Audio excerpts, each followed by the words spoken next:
Кудайдын чакырыгы 4-сентябрь.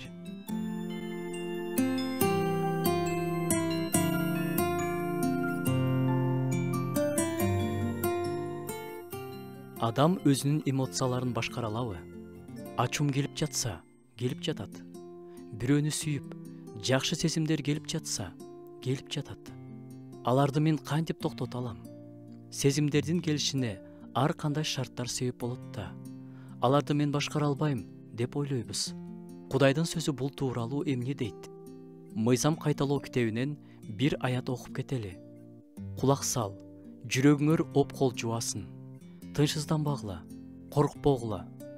Эфестиктерге жазылган катта күн батканча ачууңарды баскыла делет. Демек сезимдерди башкарса болот. Жакшы сезимдерди дагы, жаман сезимдерди дагы башкарса болот. Аларды ооздуктабай кое берип койгондун кесепеттери болушу мүмкүн. Бир өтө кайгылуу мисал менен бөлүшүп кетейин. Жаш бала өз жолу менен кетип бара жатса, топтошуп турган балдар ага тийишип, ар кандай сөздөрдү айтышат. Ал бала ызаланып, ачуусу келет.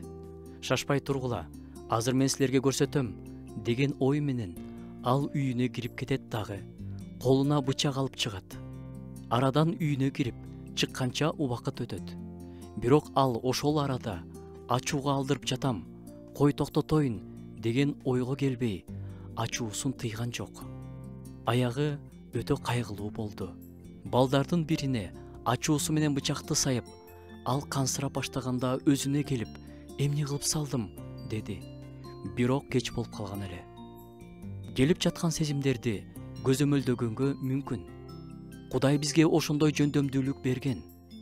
Кудайдын сөзү дагы бизди ошого чакырат. Жакшы деп аталган сүйүү сезими дагы көп кесепеттерге алып келиши мүмкүн. Сүйүп атам, эмне кылайын? Өзүмдү эч нерсе кыла албайм деп башка бирөөнүн үй бүлөсүн талкалаган мисалдарды да билебиз. Кудайдын сөзүнүн негизинде сезимдер өз колубузда. Тынчсызданамбы, же тынч боломбу? Таарынамбы, же таарынбай эле коембу? Ачууланамбы, же ачуумду тыямбы? Баары өз колубузда. Кудай батасын берсин.